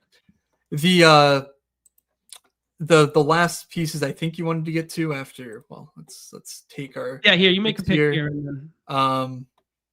Yeah, I'm gonna grab Jack Eichel. I just like him more than Kachuk, Jack Hughes, Hellebuck. So I'll take him on stream. I am balancing them a little bit. Like I think I have a couple Brady Kachucks, and then I have more Eichel than Hughes. But yeah, I'm not trying to be 40% of a guy. I respect it, dude. I get the perfect faller to come all the way back to me. Lil Jizzy, come on down. Jack Hughes, welcome to the squad. I know he was going a little bit earlier or a little bit later than this. I know Count MC has some GM combos with him in the second round. It doesn't matter. It doesn't matter. He's the guy you need right now. And then I'm going to go ahead. I'm passing on Tendy here. I don't want to do the Hellebuck thing. I know he exists in the third round on the left side of the board. I'm going Kyle Connor stays healthy. 50 nips for my guy this year. Kyle Connor, come on down. I like it. Kyle Connor, I mean, if that team is anywhere close to as good on the power play as last year, he's their guy on the power play. So I do love to see that. I'll take Philip Forsberg. I think Nashville is possibly one of the more undervalued teams as we get to later on in the draft. Unfortunately, we don't have a very good center option to look at at this point with Nashville, so it's mostly wings. But like Stamkos and Marchessault were so bad last year that I think that makes their outlook like much worse in the field's eyes than I personally think it is. And I was coming on here last year saying Stamkos at 30 is ridiculous. Like I'm not taking him till pick 70. Right. And I just feel like his range of outcomes is pretty similar to last year. And so therefore at pick, 100, I'm strongly considering Stamkos again. Okay, cool. Yeah, I respect that. Roman Josi, man, like that's a guy that used to always be like top 3 D-man in this contest, like over and over again. You had to take him in second or third round here, slipping to like D6. You can stack him up in the 40s there because he was hurt last year. Yeah, that feels good, no? Yeah. So one, he's 35. 2, there's the that he's prioritizing, obviously. And 3, it wasn't just an injury. It was something called postural orthostatic I don't even know how to say that word. Tachycardia syndrome, POTS syndrome. It's really, really tough, to say, oh, he's a top 3 defender. But if he stays healthy, if he's, like he says he is, he says he's perfectly healthy now, he's managed the condition, whatever, then I think we are, we're wheels up for Roman Josi for sure. Okay. All right. Yeah, that's interesting. I do a little research on what the hell that is. I have no idea. That's crazy. Yeah, I don't recall the specifics, but otherwise at the D position, as I was alluding to earlier, my highest owned guys are almost all like after D15. Okay. The only guy I have more than 8.5% of, which is like, the realm of everyone drafted is 8.3% owned kind of deal. Right. Is Rasmus Dahlin, who's D5 at the moment. But Shea Theodore is my highest owned guy out of Vegas. That's of course going to be a target of mine who people love to snipe me on because they know I'm a Shea Theodore slappy through and through. Yeah. Vegas lost Alex Pietrangelo in the offseason. He's basically just dealing with a hip issue that he's probably never returning to play from. So right away he gets thrust into a top flight D role. Last year, the worry in the run-up was Noah Hannafin's new to the team. Noah Hannafin and Jack Eichel, they're Massachusetts buddies, and it turned out that Shea Theodore was just glued to Eichel's hip all season, and therefore Theodore had an awesome year. And of course, the one guy to get hurt at the exhibition contest that I was pounding the table saying, this is so stupid. People are going to get hurt. We're running Sidney Crosby through the shit to deal with this fucking exhibition contest. Game number 1, the guy who gets hurt, Shea Theodore, misses the rest of the season. My best puck season goes up in smoke. It all feels correlated. But this is the year Shea Theodore, an even bigger role than last year, the power play role. I believe it's stable. That is something I'm checking every single day to see if they go to a 5-forward power play 1. But I think it's time to let Mark Stone, off the leash a little bit, let him play a bit less minutes, and have him on the power play 2. So I still think Theodore's the power play 1 defenseman. All right, I'm on the clock. Sure are. I think I know you're gonna pick. Yeah, I mean, I was just talking about Rasmus Dahlin. That Eichel Dahlin stack, I mean, you just got to do it as a Buffalo Sabres fan. That's funny. Okay, I'm gonna have an interesting decision here. I know Zibanejad is lurking behind that I could do a cheeky stack with JT Miller here. We didn't really talk about Natchez at all. Just the move to Colorado.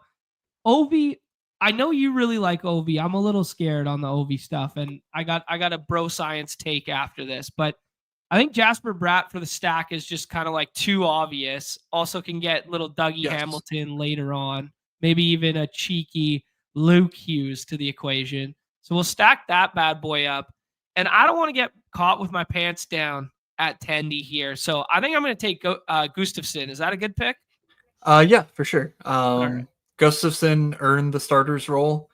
Again, we're even goalie 5, Mackenzie Blackwood. That was the situation last year. I said, Colorado had a guy being drafted super early that just sucked, and they moved him out immediately. They brought in someone else because goalies just, you never know. So it's not the safest, to say, oh, this guy's a 4th round goalie or whatever, but like, you got to get goalies and you got to take you just got to take them. And I think Gustafsson is about as good as it gets as far as like team in front of him. For years, they've had one of the best defensive systems in the league. And yes, they have Jesper Wallstedt, a prospect coming up behind him, but he sort of stalled in his development. So there's no threat to Minnesota's starting goal position at the moment. Okay, perfect. That's exactly what I want to hear about my number 1 Tendy on this squad. You didn't do it. You didn't take Ovi. I thought you had some love for Ovi here. I mean, my bro science take here, Moods, is they went all out last year to get him the record. They're giving him all the PP time in the world. He's just out there, playing half-ass for like 6 minutes a night. That this year is about having a serious postseason run after he got the record last year. And they protect him a little bit more. They use him as like that PP1 weapon and whatnot. But instead of playing like the 20 minutes a night he had no business playing, he only plays like 16 minutes a night or something this year in an effort to protect him. Yeah, I mean, the reason I didn't take him is because, Cole Caulfield is just another target of mine in Montreal without Line on the power play 1. He's the focal point through and through. I think Bolduc is going to help them too, just as that interior player who's actually good. Like they were trying to use Caulfield in that position last year, and it just didn't work for him personally. So Caulfield, I mean, there was a game, I think, in the playoffs where he had 17 shot attempts. Oh my God. Like just because they were feeding him on the power play over and over again. So he's awesome. Ovi, I have a ton of Ovi. He is one of my highest owned players. I have 22% Ovechkin. He is dealing with an injury already in training camp. And, so 40, 40 is tough. I can't say I'm going to keep up at the 20% mark, but at the end of the day, the dude was born to score fantasy points. Yeah. I told everyone last year he was going to break the record and do it easily. He did. I wrote a whole thing on my Beehive, on my newsletter about it. I have a picture of Ovi on my wall of the Stanley Cup. Like he's my absolute favorite. But I'm balancing some ranges out here, I would say, more so than anti-Ovi. I respect it. What's going on the board here? Anybody you want to talk about in particular here? Actually, sorry, who did you say was going to be on PP1 with Caulfield? So Zach Bolduc has gotten the first crack at that. He was traded in the offseason from St. Louis. Yep. in a classic forward for defenseman type deal. Bolduc was a power play weapon last year, though, in St. Louis. Robert Thomas, Jordan Kyrou, Dylan Holloway are the three top drafted players in St. Louis. But the odd thing about St. Louis was their power play featured neither Kyrou or Holloway on Robert Thomas's unit. It was basically Robert Thomas feeding Zach Bolduc for power play goals. Is that sustainable? I don't know. But if he's going to get the chance for Nick Suzuki to feed him for power play goals, that certainly is interesting. I can't say I've seen him drafted yet, though. And I don't know that I'm totally interested in drafting him, but it does make me think that the volume for Caulfield at the perimeter of the power play is secure in a way that it wasn't with Patrick Laine, whose only talent is shooting from distance. It's shooting the puck. Yeah. Makes sense. Actually, just thinking about that power play, is it Noah Dobson or Lane Hudson on PP1D? It's Lane Hudson. I think it's very firmly Lane Hudson. I don't think if they struggle for a couple weeks, it's going to change. I think Lane Hudson is sort of the guy that they're building this team around.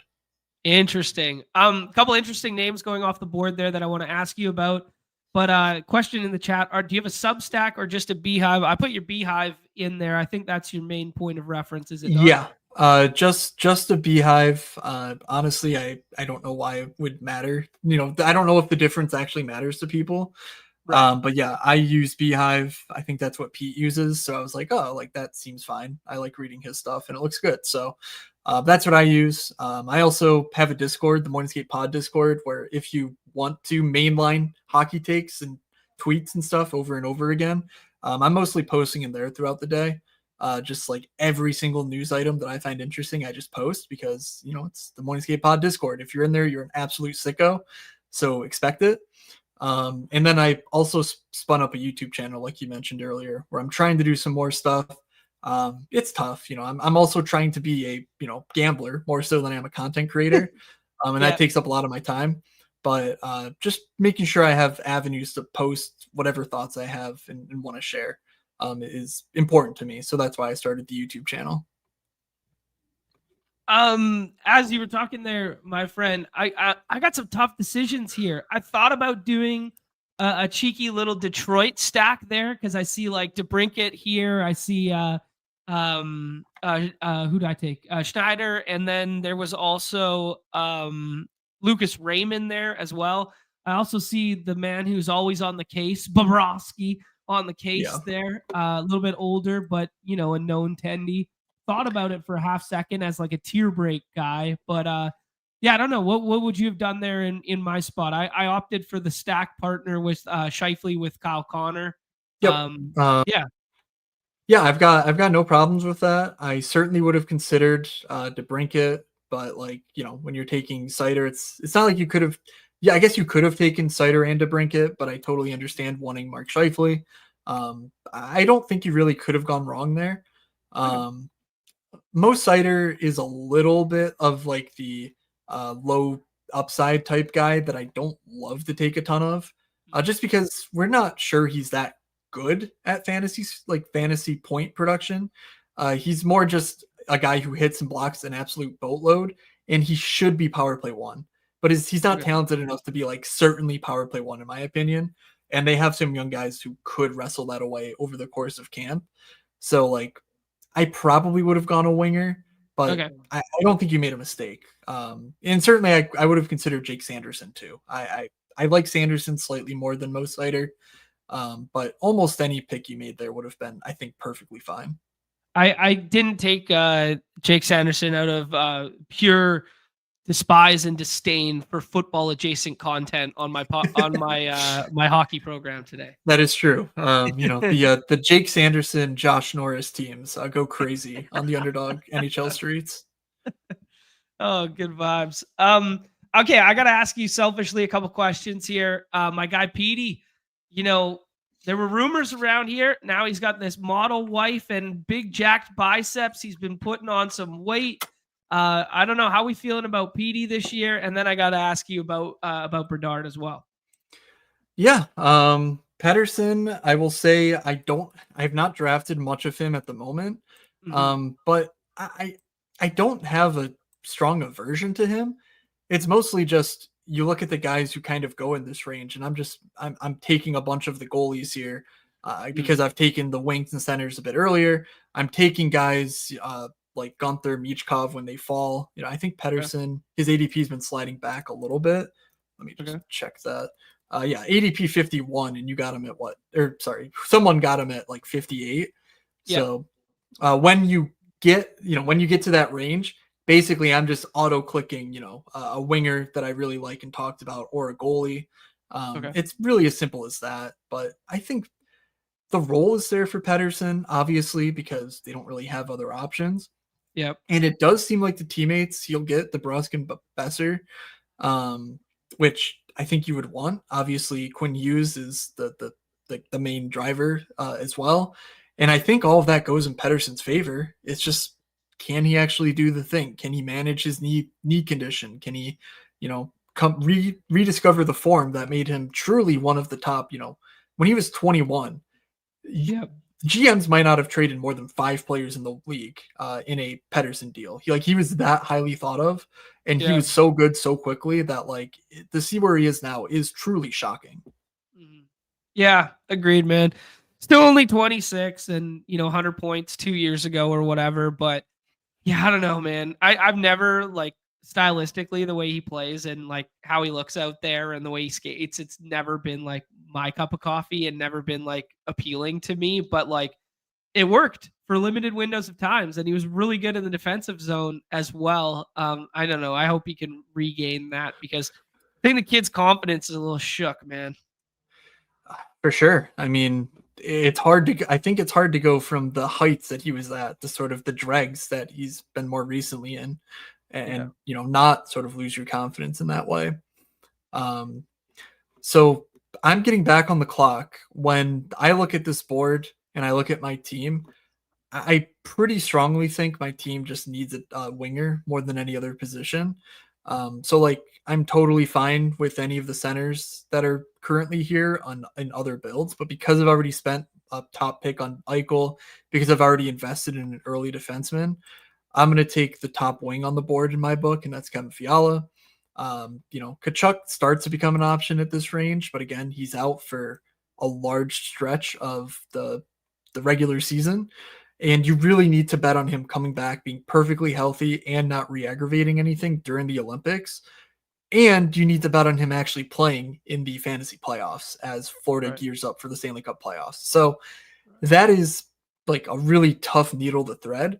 I've done it a couple times, just building out Florida teams because Kachuk falls enough. But yeah, that like he's probably a guy I want no more than 2 shares of, maybe 3 in my 150 set. Okay. Yeah, I like the Fiala pick there. I wanted Fiala when I was looking at Yeah, it. I take Dylan Holloway there because he basically died on the bench mid game and then still played. So that guy's a legend. So he's on the team now. And then I don't know. I'm thinking maybe Demko's upside if he plays 55 games could be like back to that upper echelon of yeah. 10 there. It's the Roman Yossi question. Like it's Right. basically that. It's that exact situation where it's just, can he stay healthy for long enough? Um, I'm a bit skeptical because 1, he's got to be good. 2, the team has to be good, and 3, like he's got to stay healthy. Like Right. I just take more of the other guys around him than that. But like I totally get it. He does have a lot of upside, and we have seen it in a way that we haven't seen it from some other goalies a bit later on. I gotta selfishly ask. I'll let you make your pick first there. But Sure. yeah, man, I'm seeing some guys go, like who were we talking about earlier? Michkov, Konecny goes there, Travis Konecny goes there in like the 7th. And I'm thinking about this sweet, sweet scroll the F down at the very end who might get some line one center minutes here. Can you sell me this pen on Trevor Uh, Zegras this season? well, today in practice, Uh-huh. breaking was that Zegers for centering Konechny and Michkov. There you go, Um, baby. which like the beat reporting around it is pretty clear that they don't want to keep Konechny and Michkov together long term, just because they want a more, I guess they want to spread it around the lineup a bit more. Yeah. Which Rick Tocchet. I think that's pretty consistent with the way he's coached, and I think it fits with the skill sets. Like Michkov, I think can elevate Sean Couturier. He Yeah. showed it last year. And I think Konechny can be sort of defensively responsible enough, whereas Trevor Zegras can be Trevor Zegras without having to worry necessarily that like he's going to leave his team hanging. So it Right. makes sense conceptually. But yeah, right now it sure seems like Zegras, Konechny, and Michkov are staples for power play one action. So if you do get one of the first two, specifically Michkov, but also Konechny, is an option. Zegras is he's a fine late round pick. We've seen it from him before. The shot rate is going to be limited. He's not going to hit people. He's not going to block shots. Yeah. But if he gets, 30 power play points, like all of a sudden you're talking about a guy, if he can just get a half point a game at 5-on-5, he's an absolute smash. So He's my spirit animal, dude. That's exactly who I'd be out there. Nice floating around, chiseling some power play points, not hitting anybody. Awesome stuff. I man, when he came out, I thought he was such a good passer. Like I thought he was such a good passer. I mean, like still one of the greatest things the plays I've ever seen was the Zegras to Sonny Milano flip pass over the net. It was against the Sabres, so I was watching it live, and just like literally the things that you have to think of to like even try to pull that off. It's just a different plane of existence from 99 NHL, which is already full of aliens. Like even the full flyers in this league are just gonna turn you into a pretzel with the puck on their stick, and they look awful next to some of these other dudes. Just crazy. Love it, dude. I just needed a little stamp of approval. It's thin, but like you brought the permission slip home to go on this field trip, and I wasn't sure about it, but like I'm just gonna sign it because I know you're gonna go on it anyway. Like, what are they gonna put you in detention? Like, I don't want to do that to you. You may go on this field trip. I love it. Oh, appreciate it. I don't know. When you talk about this league full of aliens and even the fourth liners are dirt nasty and stuff, I always went back to Tom Sestito. And Tom Sestito played for the Nucks. He was nails. He was whatever. He was a fringe NHLer. He was 1 year of like 70 plus games, but he led the O in scoring 1 year. And he was a full-fledged fighter, goon, fourth line guy in the NHL, like 6'5", 230 or whatever he was. And he was just a wagon. But like that was like the level of talent to be a fighter was, he also led the O in goals in, 2005 or whatever it was. Yeah, it is absolutely ridiculous. I mean, I've played hockey on the ice with like a guy who was a fourth liner in college D1 when he was like 24 years old in college D1, and he was just so unbelievable that like just everything wows me about these guys. But where my head goes with the name that like no one cares about is Sam Steele, who I believe led the WHL in points as like an 18 or 19-year-old right after being drafted and out of Anaheim, and he got to the NHL, and he's now just a perfectly fine defensive third line center. Right. Yeah. Like what? Like you just did 2 points a game against. It's just the NHL is just a different animal, man. Yeah, it's so true. Yeah, 131 points in 66 games as a Regina Pat. Third line player. Yeah, that's insane. All right, I am on the clock. I starred Joey Decord, thankfully, because I noticed. I was worried that I missed another pick, but we're all good. We are all good. So I close off goalie. I usually don't close off goalie. Oh shit. I was gonna go with the Stolarz pick there. I get it. To round out my room because of the most recent news. I might get stack happy here in two spots. Robert Thomas comes back. I could do it with Dylan Holloway, and then I could also do Dougie H with Jack Hughes and Jasper Bratt. Yeah, I think that works. I mean, obviously Luke Hughes is not in camp, so this isn't a surprise, but Dougie Hamilton on the first power play.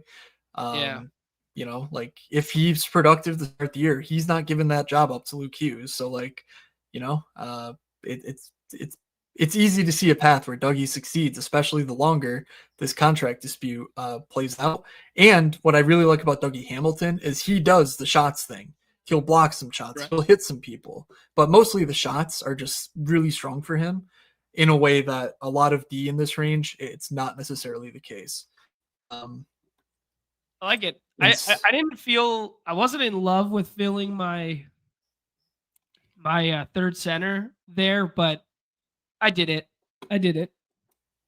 Yeah, and again, you can easily turn this team into a 6-wing 4-center team. Mhm. I would prioritize getting another good wing at the next pick, just because Jesper Bratt and Kyle Connor don't necessarily have like the highest floors week to week.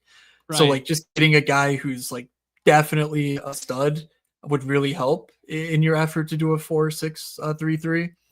But you could also just stop at center and just say, I'm going to draft a 3-7-3-3, no problem.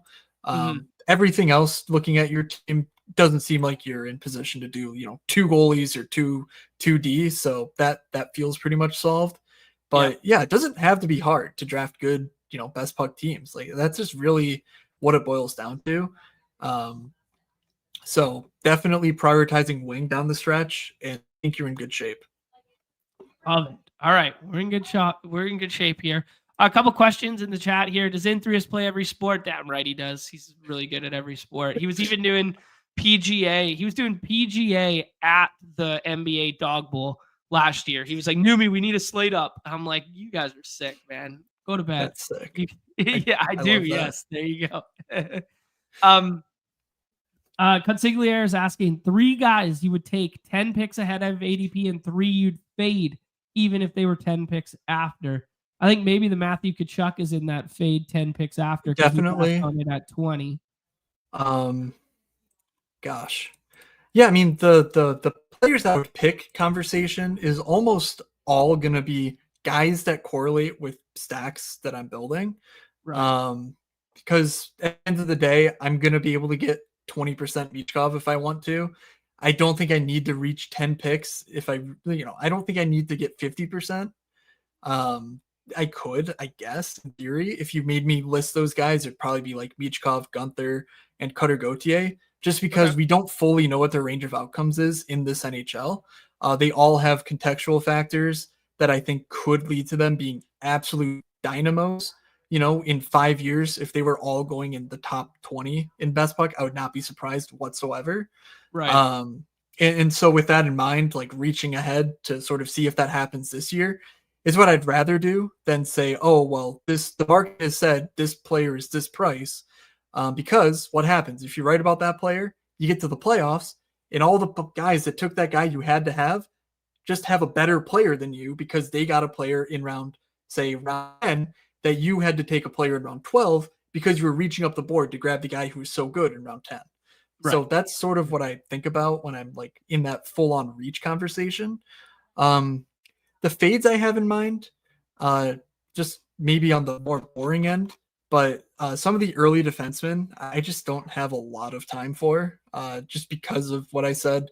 Like Zach Werenski, I think he has to be better than he was last year in order to pay off his ADP. And that's just going to be really hard to do given the team around him. Yeah. Yes, they could take a massive step forward and be a bona fide playoff team, and it makes sense that they could. But I just find that so unlikely relative to all the other outcomes that are possible. Otherwise, in goal, one guy that I'm not really taking any of is John Gibson. And that's because I'm not convinced Detroit views him as a clear number 1 starter. And he's getting drafted ahead of guys who I think their teams do view him as clear number 1 starters, like Askarov and Spencer Knight, to name a couple. So that's a guy who, I think he's totally reasonable. He could grow into that 50 start range, but I think right now they want him to play 40 starts, and he's still at injury risk. So I'm not overly sold. Okay. Spencer Knight's back now. He's like good. I think so. They gave him a lot of money if he's not. Yeah.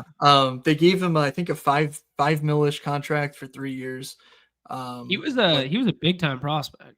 Like he yeah, was. he was really good when he got to limited minutes, of course, in uh Chicago.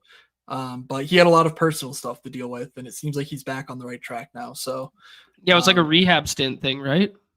yeah, Yeah. I'm not sure specifically what it was, but certainly mental health in that realm, I believe. Yeah. I Um. actually I think it was OCD. I think he had OCD taking over his life, which Oh I wow. can't imagine what that's like. But so like it wasn't anything physical that you would think, oh, like he's never going to be the same. But I think he has his head on right, and if the team's any good, which they're probably not going to be, but if they're good for even a week, he's going to get a lot of points with all the saves he'll have to make. Sounds good. Um. I'm gonna go Velarde, and I'm going stacking up the peg here, Makes sense. and then man, just seeing Miro's name here, it like makes me so interested, but I don't want to get squeezed out at Tendy. And you did say something about Asherov, right? Yes. Okay. They're He's kind of talking like, in San Jose like he's the number one on the gate. uh-huh. And I think even more likely is even if he's not the number one out of the gate, he'll be the number one in the money weeks. Right. Coming out of the Olympic break, he will be the number one down the stretch just to make sure he can handle that workload, sort of prep him for when the team is competitive again.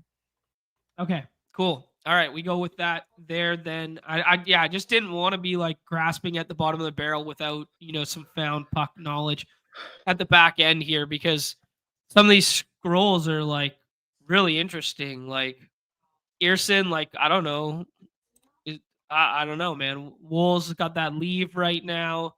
The Columbus guys have flip flopped a couple times now.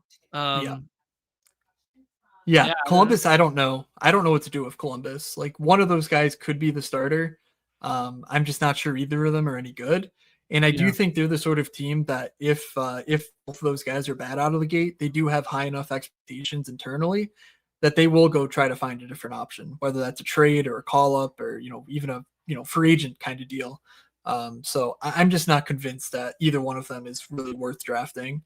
But of okay, course, you get to a pinch, there's 36 goalies being drafted. If everyone in your room is taking three of them, and there's only 32 starting jobs, not right. considering the spots that are muddled. So, like, you do sometimes need to take a stretch, but that's why I'm prioritizing. That's why I took the cord in round 9, just to make sure I don't have to deal with that. Because I really like these players that I'm drafting now, and I don't like the Okay. goalies. So, like, Yeah. what am I really losing? No, yeah, absolutely. I think Langkonen could be good too. Like he was really good last Agree. year, good enough to win the job for the Finns Four Nations team there last year. Like, and if Demko's health goes wrong, or if Demko's health goes right, and he's like a trade candidate guy, and they bring off Shilovs who won the Calder last year, like, why not? I got bad news for you about Archer Shilovs, buddy. Oh, they got rid of him. Oh yeah, yeah. I forgot Yeah, about that. they would have had to waive him out of camp. Yeah, So that's a good sign for Demko, honestly, that they feel confident enough that they waived a guy who I think they really liked. They just wanted to yeah. get something for him though because he was going to get scooped by someone. So he's in Right. Pittsburgh now. He makes the Tristan Jarry bet even better. Yeah, And that absolutely. was a guy who early on I was considering. But yeah, just goalie's a bit of a shit show all the time, but this year it feels especially so because we haven't even talked about some of the Carter Hart, Right. stuff. Right now, it sounds like Vegas and Carolina are the two spots competing for his services, but Yep. we won't know about that until October 1st at the Right. minimum because they can't even sign until that date. So, Yeah. um, like, there's just no certainty about a lot of spots because Carter Hart, if he shows up, throws a massive wrench in any of those goaltending rooms. Yeah, I mean, like 2 years ago, Carter Hart would have been like the shoe in to be like the Canadian Olympic attendee this year. Like the way people were Oh yeah, forecasting and talking about it, like it was like, oh yeah, yeah, Carter Hart's like he's the next guy. Like he was good with the Flyers. yep. Um, Uh, I got another question for you. There's also some questions in the chat here. We got 4 picks left. I gotta ask about Connor Bedard. We didn't talk about Connor Bedard at all. 101 hype train monster. I aped it back in last year, and I took way too much of it in the Best Puck Classic. Is there any hope here that this guy can be? I don't know. Can he I, pay off? at his price tag? Can he be the elite performer that people were forecasting him to be in this league, 3 years Yeah, ago? anyone who can shoot like he can shoot can be a fantasy monster. Like that's just a like that's the long and short of it. I think the primary problem is, have they done enough to give him the support he needs to sort of get those opportunities? Because the hope was that he would immediately be out of the box, ready to create offense for himself. And I think we've seen flashes of that, but it's just not been enough to sustain playing with some of the dregs that he's been forced to carry around. Okay. I think going out and getting Burakovsky could be very interesting. Just a guy with so much more speed than they had on their roster. Mhm. They tried him with Frank Nazar, and that could work, but like Nazar's just not like that level yet. Burakovsky, has the talent offensively. And the guy that I have the most of, I think I mentioned this already, is Ryan, who's going to be his 5-on-5 line mate, at least to start here. But man, the entire team rotates through him, like the power play, everything else. Like it just is setting up where if he's gonna do it, like he's got to do it soon. Uh, Right. so, yeah, man, I'm hopeful, but it's not like I have 11% of him right now. I'm not like getting over necessarily because it's really hard to see a path where he's a true had to have it at his current price. All right. Sounds good. You take what's his name, Morgan Geeky. Yep, just a guy playing with Pasternak and Lindhoff 5-on-5 and the power play in Boston. Yep. I kind of left myself in a tough spot on defense, Yep. so at this point, I'm just sort of just gonna take a few flyers like late on guys who I kind of like, but for the most part, I'm more comfortable in these final couple rounds taking centers and wings than I am defensemen. Um, but I just kind of missed that tier break with how I was drafting. I'm gonna fuck around, find out, and have some fun. Stankov, the guy that I liked in Dallas, now gets that fresh opportunity. Thought he played decently well in Carolina that I saw. And then I don't know. I saw a Lafreniere comment in the chat there from our guy GA. Maybe you could touch on that one in a second. You were hyping up a little Ken Johnson too earlier. Yeah, GA was talking about Alex Laferriere. Oh, The better Laferriere. laugh. The My better laugh somehow. Lafrenieres and my Laferrieres Dude, get crossed. yeah. But no, I like Stankoven, especially now that he's playing second line center in Carolina. I'm not sure if that Yep. sticks, but it's interesting because like they just have more wings than centers, and if he can get the job done there, he's gonna have better line mates than before. Where before he was sort of with the defensive guys and Jordan Stahl and Martinuk, who are really good defensively, but black holes offensively. If he Right. gets Yeah. to play with Jackson Blake and Andrei Svechnikov and can hold his own down the middle, he could offer some value. There's a lot of like rates profile there to him as well. Okay. All right. I have one more forward pick if I want to use it. Or I have a couple D-men in mind that I'm just totally taking random flyers on. So I'm gonna go Josh Norris. I mentioned I took Darlene, so might as well get a stable correlate with him. Just a bet on health. And yeah, these last couple of picks, I'm just taking some grossish defensemen, hoping they can pay off in the right weeks that Darlene's not paying off. Love it. Cool. Let's go to the Laferriere and Clark one. Are those you two your late guys? Laferriere is certainly one of the guys that I was big on last year, and no one had even heard of these guys. Now that he's sort of in the zeitgeist, it's a little bit less like, oh, like, he's still not getting drafted a ton, so it's not a huge deal. But the difference is that they don't really have a clear path to power play one. Yep. With Kuzmenko in the fold, Andrei Kuzmenko quite well. But he showed up in LA and somehow their power play was fixed. Yeah. It was just like really magic. good to end the year. And it was the exact thing I was saying. They need a right hand guy. Laferriere's the only right hand guy they have. So on and so on. They bring in Kuzmenko and plug and play, and it's good.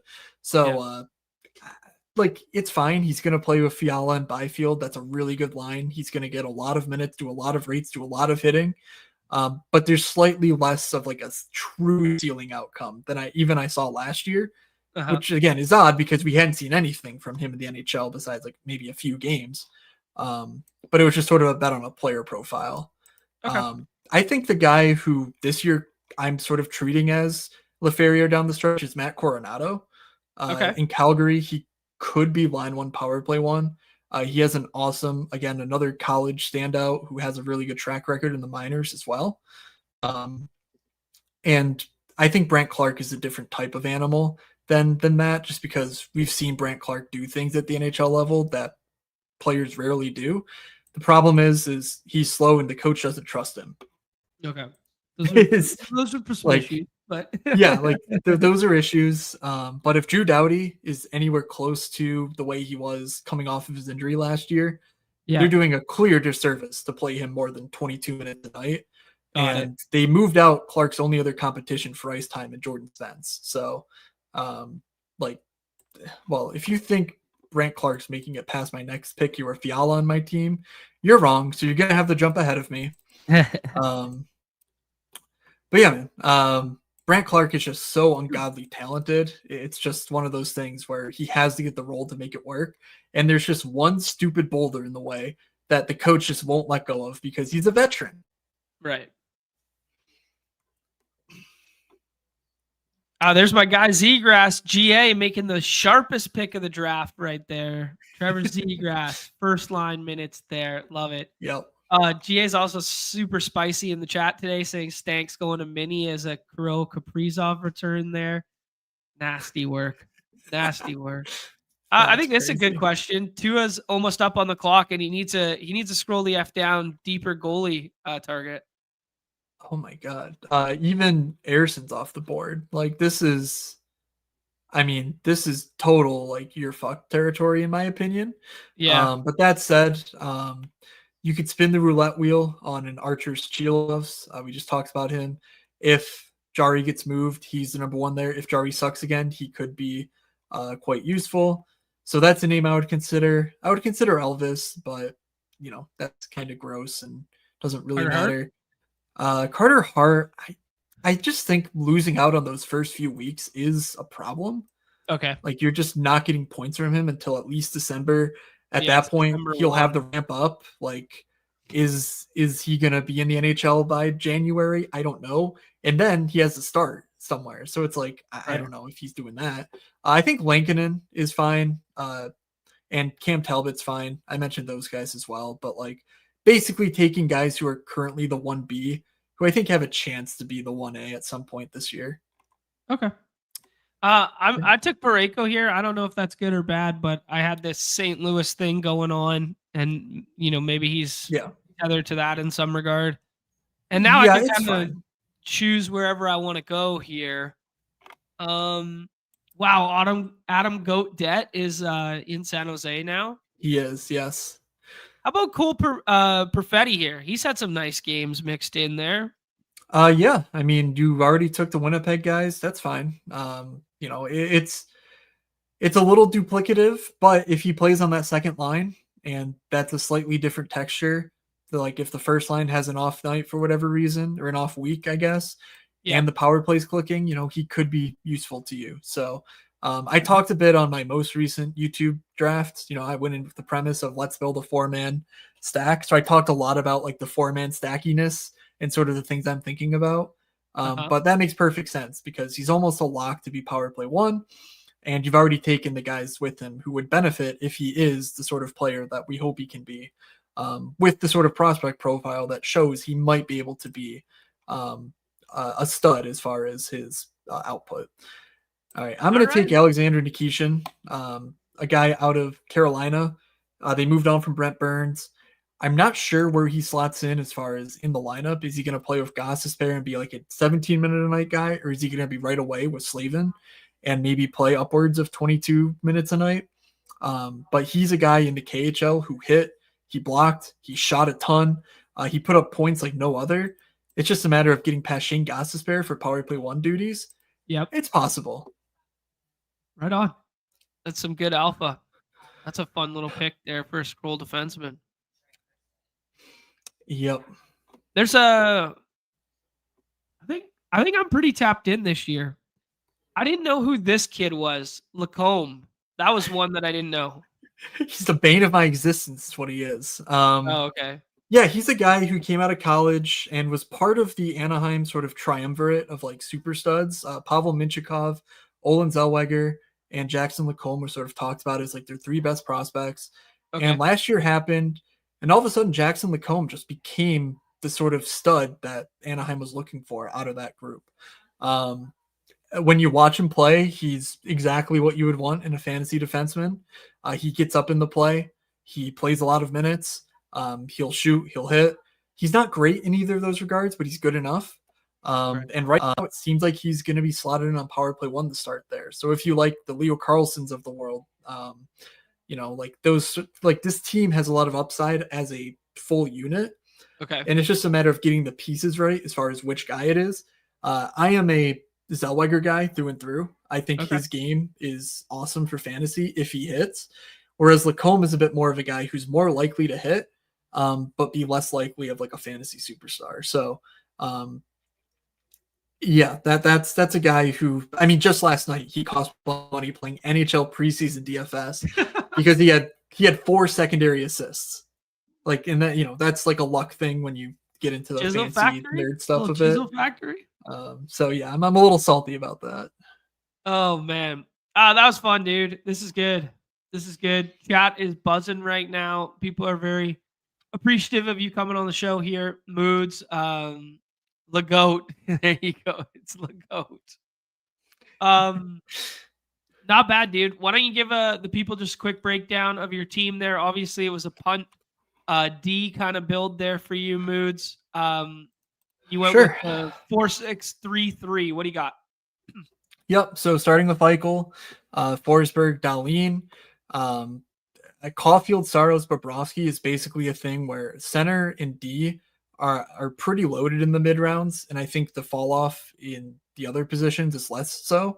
So I wanted to make sure I got my wings and goalies. So Caulfield, Saros, Bobrovsky, Fiala, Batherson, Decord, Dorofeyev. Dorofeyev goes with Eichel. Nice. Horvat was an ADP value guy. I think he was 10 spots or so after ADP when I took him. So that was fine with only Eichel in my center room. Dylan Cousins, I had taken Drake Batherson earlier. So I think that's a really neat stacking option. Can't And quit him. again, Can't quit him. yeah, and at that point, well, actually, I was anti Dylan Cousins last year on the Sabres. DJ was more of the Cousins guy, but whatever. Less said, the better about the Buffalo Sabres.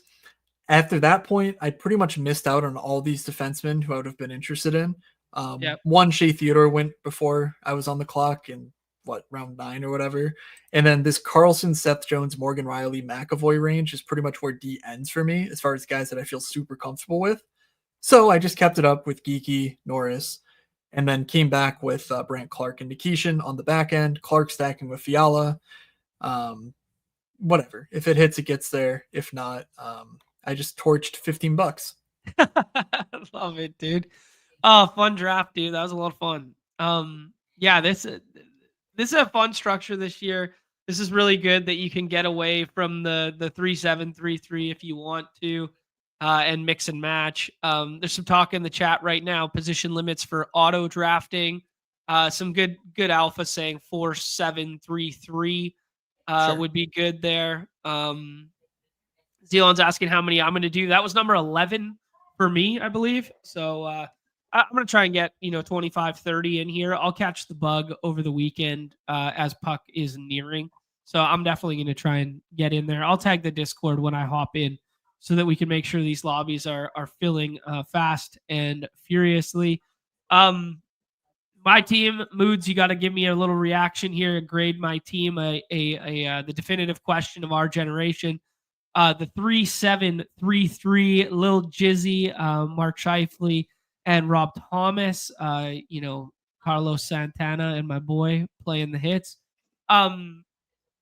Kyle Connor right there, Jesper Bratt, Dylan Holloway, who died and came back to life and is amazing now. Velarde, Stank, Kent, Johnson, Cole Perfetti for a little stack. Mo Schneider, who you weren't in love with. Dougie H returning to his form that would make him D-man number 6 on the season. Colton Branco, I don't actually know a shit ton about other than he's been there forever. And then a whole bunch of goalies that are mid and we need Demko to stay healthy with Gustafsson, Demko, and Askarov. Yep. Yeah, no, it's a good team. Like I mentioned, the wing was a little weak in the mid rounds, and you sort of just hammered that Yeah. with Velarde, Stankoven, and Kent Johnson. Um, Kent Johnson's a guy who I would rather stack with Columbus pieces, just because he's almost always getting his fantasy points by passing it to another person. Okay. But if his game takes another step, I mean, he's got all the talent in the world to get it done. But I mean, you starred Dmitry Voronkov. That's an interesting guy. Sean Monahan and Boone Jenner are the two guys at center who would be most interesting, I think, with KJ, just Okay. because they will be on the power play most likely. Monahan certainly. Boone Jenner looks pretty likely to be on the power play. So just some stacking considerations if you want to Jenner's been take there Kent Johnson down the forever. stretch. Yeah, man.